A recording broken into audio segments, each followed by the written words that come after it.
Hi అండి, నేను మీ Janakalakshmi. Welcome back to Durga videos. ఈరోజు నేను మీకు సింపుల్గా చిక్కుడుకాయ ఫ్రై ఎలా చేసుకోవాలో చూపించబోతున్నానండి. ఈ రెసిపీని రెగ్యులర్గా ఇంట్లో చేసుకోవచ్చండి. రైస్ కానీ, రోటీ, చపాతీ దేనితోనైనా ఈజీగా తినేయచ్చు అనమాట. సో లేట్ చేయకుండా ఈ చిక్కుడుకాయ ఫ్రై ఎలా చేయాలో చూసేద్దాం రండి. ముందుగా చిక్కుడుకాయలని ఇలా 2 ముక్కలుగా కట్ చేసుకుని పెట్టుకోవాలండి. నేను అటువైపు ఇటువైపు ఉన్న పీచుని తీసేసుకొని 2 ముక్కలుగా సపరేట్ చేసి పెట్టుకున్నాను.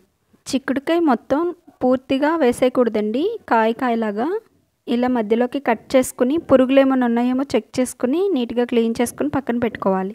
ముందుగా స్టవ్ మీద ఒక ప్యాన్ పెట్టుకుని ఆయిల్ వేసుకోవాలి. ఆయిల్ ఇక్కడ నేను 4 టేబుల్ స్పూన్ల వరకు యాడ్ చేసుకుంటున్నానండి. దీనిలోకి క్రష్ చేసిన వెల్లుల్లిని యాడ్ చేసుకోవాలి. వెల్లుల్లి కాస్త ఫ్రై అయిన తర్వాత 1 టీ స్పూన్ వరకు శనగపప్పు, అలాగే 1 టీ స్పూన్ వరకు మినపప్పుని యాడ్ చేసుకోవాలి. దీనిలోనే 1 టీ స్పూన్ ఆవాలను కూడా యాడ్ చేసుకుని ఫ్రై చేసుకోవాలి. అలాగే 1/2 టీ స్పూన్ జీలకర్రని కూడా యాడ్ చేసుకుని లో ఫ్లేమ్లో దోరగా ఫ్రై చేసుకోవాలి. పోపు మొత్తం బాగా ఫ్రై అయిన తర్వాత దీనిలోకి కట్ చేసి పెట్టుకున్న 2-3 ఎండుమిర్చిని యాడ్ చేసుకోవాలి. ఎండుమిర్చి కూడా కాస్త ఫ్రై అయిన తర్వాత దీనిలోకి 2-3 రెమ్మల కరివేపాకును కూడా యాడ్ చేసుకోవాలి. అలాగే సన్నగా స్లైసెస్గా కట్ చేసి పెట్టుకున్న ఉల్లి తరుగును కూడా యాడ్ చేసుకోవాలి. ఉల్లి తరుగును యాడ్ చేసుకున్న తర్వాత ఒకసారి బాగా కలుపుకొని ఈవెన్గా 2 to 3 మినిట్స్ పాటు కుక్ చేసుకోవాలి.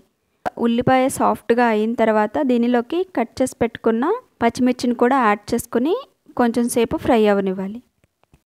ఉల్లిపాయ పచ్చిమిర్చి సాఫ్ట్గా కుక్ అయితే సరిపోతుందండి.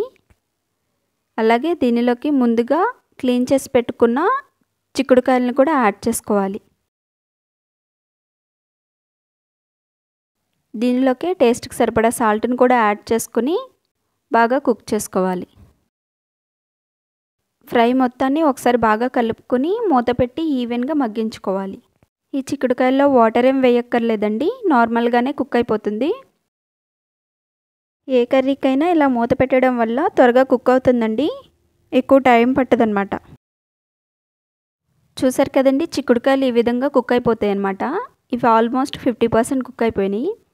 ఈ విధంగా కుక్ అయిన తర్వాత లో ఫ్లేమ్లో అటు ఇటు కలుపుకుంటూ గోల్డెన్ కలర్ వచ్చేంత వరకు బాగా ఫ్రై చేసుకోవాలి. చిక్కుడుకాయ ఈ విధంగా ఫ్రై అయిన తర్వాత దీనిలోకి 1 టీ స్పూన్ వరకు అల్లం వెల్లుల్లి పేస్ట్ని కూడా యాడ్ చేసుకొని పచ్చివాసన పోయేంత వరకు లో ఫ్లేమ్లో ఫ్రై చేసుకోవాలి. హై ఫ్లేమ్ అస్సలు పెట్టద్దండి, మాడిపోతుంది.